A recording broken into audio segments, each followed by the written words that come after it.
Father yang dikasih, hari ini kita mendengar bacaan tentang satu kata yang menarik, menangis. Dan yang pertama dari kitab Wahyu, orang-orang atau Yohanes menangis karena melihat ada kitab gulungan, itulah kitab kehidupan yang tidak bisa dibuka. Siapa yang layak? Tidak ada. Dan kemudian ternyata muncullah anak domba yang telah disembelih bersama dengan doa-doa para kudus, doa-doa orang tua-tua. Mereka yang membawa kemenyan dan sebagainya. Dan itulah doa-doa yang menunjuk siapa yang layak, siapa yang bisa membuka kitab kehidupan. Dan itulah anak domba, karena dengan darahnya telah disembelih. Begitu juga bacaan Injil, Yesus menangis.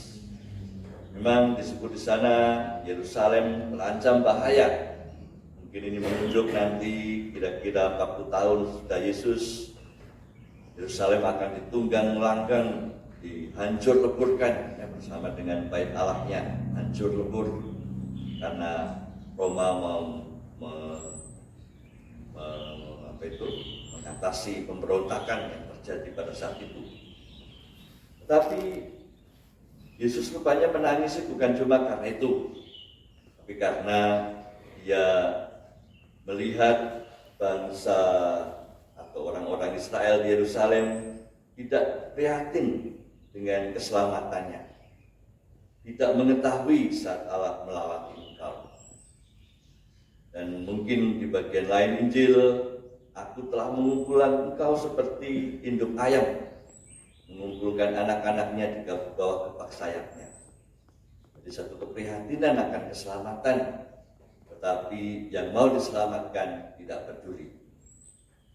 Itu untuk saya satu hal yang menarik. Saya sendiri tidak bisa terlalu banyak merenung tentang ini dan menghubungkannya dengan hidup saya.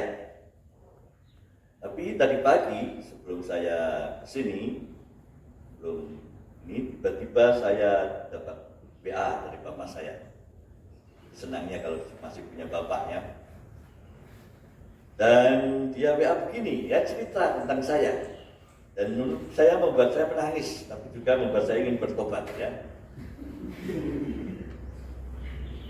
Dia cerita, pada hari ini 53 tahun yang lalu kamu keluar dari duniamu sendiri dan mulai menapaki sampai sekarang 53 tahun. Dulu pada waktu kamu lahir jam 4 pagi, ibu kamu membangunkan saya, ya, dan saya mencari becak. Jam 4 pagi itu, waktu itu kami punya rumah di Jalan Bogowonto, bukan rumah yang sekarang, masih rumah saja yang dimiliki tapi tanah tidak. Sederhana sekali. Jam 4 pagi tidak ada becak. Lalu kemudian ibu dituntun oleh bapak jalan kaki 2 km ke rumah sakit. Dan 2 km itu dari sini kira-kira sampai ke kilo 7 sana ya. Ini kayak kilo 9 ya. Kilo 7, jadi kira-kira sampai di BP POM sana masih bisa lagi ya. Kira-kira itu perbatasan Binangun sana. Jalan kaki. Dan begitulah dengan susah payah dituntun. Dan kemudian begitu sampai di rumah sakit diterima oleh Suster Damiana ATM, lalu 2 menit kemudian saya keluar. Jadi tidak lama-lama langsung keluar. Ibu saya, bapak saya untung tidak keluar ke jalan. Ya, mungkin namanya berbeda, bukan tato lagi ya.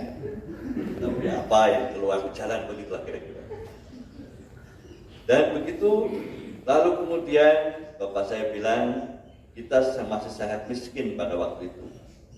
Kamu kurang makan, kamu ya makan kurang nutrisi dan sebagainya.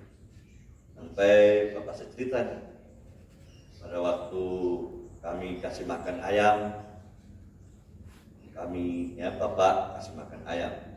Ketika masuk ke rumah, balik lagi makanan ayam sudah habis. Ternyata saya ikut makan ayam. Jadi benda untuk ayam itu dimakan oleh saya ya. Sekali makan ayam habisnya. Ternyata saya ikut makan bersama dengan ayam ya, dan saya makan lebih banyak. Memang pada waktu itu masa paceklik, kami makan ya, tidak ada beras yang cukup. Ya, bapak saya punya gaji cuma 500 rupiah ya, waktu itu ya. Dan susah sekali kami makan yang namanya beras tekad.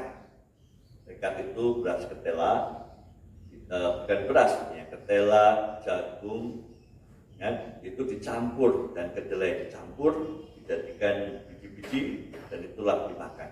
Sangat tidak enak dan untuk mengisi perut saja. Nanti baru kemudian ada bantuan dari Amerika, Indonesia mendapat bulgur yang lebih bergizi sedikit ya. Dan begitulah nanti kemudian pada umur ini bapak cerita ya, membuat saya sedikit ini ya. Pada umur ketika saya kelas 3 SD, umur 7 tahun, 8 tahun, saya sakit. Ya, sakit kira-kira 2 bulan di rumah sakit. Kira-kira suatu hari pada pada jam 20, saya mengigau. Dan orang semua khawatir. Lalu kemudian Bapak bilang, kami berdoa Bapak kami. Dan setelah itu saya diam. Sehingga orang mulai gelisah dan mulai tanya kapan dikuburkan. Ya, pada waktu itu. Itu hari malam minggu ada misa dan seorang dari yang mengunjungi kami lari ke gereja. Lalu kemudian mengumumkan di gereja telah meninggal dunia anak dari Bapak Salim Setia. Nah, semua orang ribut karena bapak saya guru agama di gereja. Dan begitulah Tuhan masih sayang, saya masih hidup sampai sekarang. Ya, terima kasih. Mengapa saya membuat ini sedikit menangis tadi pagi? Karena saya ingat ibu saya yang pada masa tuanya sakit dan sakit sampai tidak bisa berbicara, ya stroke, lalu kemudian sampai akhirnya nafas dibantu dengan oksigen dan kemudian meninggal pada waktu musyawarah provinsi. Nah, saya sedih, tapi juga kalau boleh dihubungkan dengan bacaan kita yang merenung ya, mungkin itu sebabnya saya kadang-kadang mau menderita gitu. Ya, mungkin sebabnya saya kadang-kadang saya garap ya, saya mau mengerjakan kadang-kadang sendirian, kadang-kadang mau ya apa adanya ya. Saya ingat dulu waktu di Oider dulu di paroki tidak ada motor ya, saya suka berjalan kaki saja. Sampai orang-orang bilang, "Pastor, nanti diantar dengan motor." Oh, tidak apa-apa. Mungkin bukan hal yang istimewa, tapi kadang-kadang kalau tidak ada alat, ya sudah apa adanya saja. Gitu. Jadi rela hidup, ya sudah kalau tidak ada yang lain ya sudah kita jalan. Ya. Apa yang bisa kita pakai saja. Mungkin karena itu daripada nunggu becak lama, mungkin saya tidak lahir ya. Lebih baik jalan kaki saja. Jadi keprihatinan yang membuat lalu kemudian bisa mengambil jalan cerita barangkali ya mungkin di situ. Dan itu membuat saya mungkin saya perlu ke sana lagi, saya perlu bertobat lagi, ya tidak terlalu manja, mungkin tidak terlalu mengandalkan fasilitas-fasilitas, ya boleh kalau saya bisa berbuat baik dengan apa adanya, mengapa tidak? Ya saya dulu lahir juga begitu. Itu mungkin salah satu refleksi saya dan saya merasa terima kasih, saya mengucapkan terima kasih atas doa, atas perhatian. perhatian, terutama pada waktu sakit. Ya. Dan memang cukup lama ternyata sakit kali ini, ya, sejak kaul kekalnya Reksi dan kawan-kawan itu sampai ya, hari-hari ini mulai baik. Jadi terima kasih atas doa, atas teguran, atas sapaan, atas berbagai banyak bantuan kehidupan saya. Saya kira itu saja yang saya bisa refleksikan untuk hari ini. Dan mari kita bersama dengan orang-orang kudus, kita mohon bantuan Tuhan. Tuhan, Engkau yang bisa membuka materai kehidupan kami.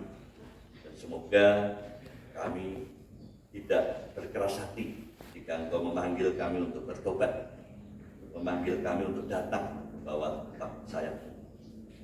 Semoga